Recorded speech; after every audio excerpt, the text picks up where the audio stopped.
Listen carefully, and stay with me to the end of this story, because what happens at the end will shock you, and it will teach you something powerful that can change your life forever.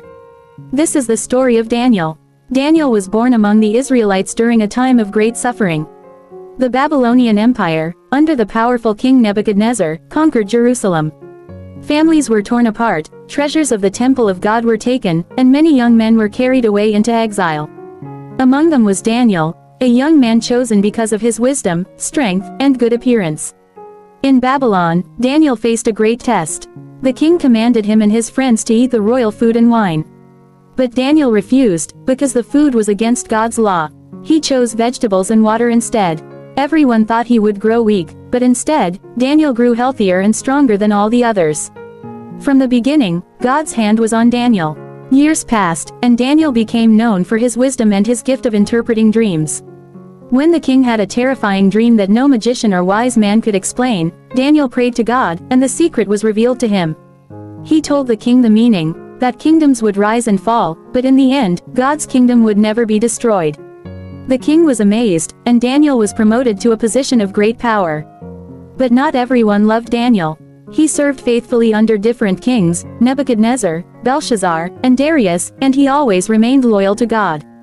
Daniel was so honest, so trustworthy, that his enemies could find no fault in him. Jealous of his success, they decided to trap him. They convinced King Darius to sign a law that for 30 days, no one should pray to any god or man except the king himself. But Daniel would not bow to men.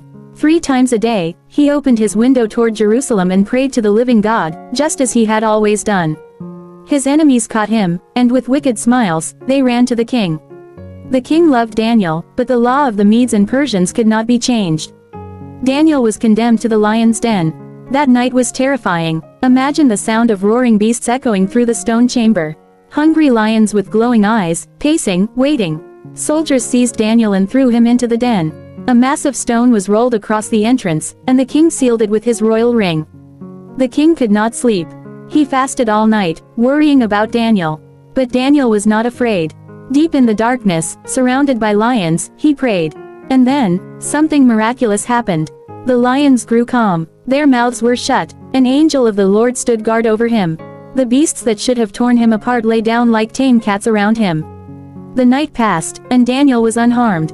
At dawn, the king rushed to the den. With a trembling voice, he cried out, "Daniel, servant of the living God, has your God, whom you serve continually, been able to rescue you from the lions?" And from the darkness came Daniel's voice, "O king, live forever. My God sent his angel, and he shut the mouths of the lions."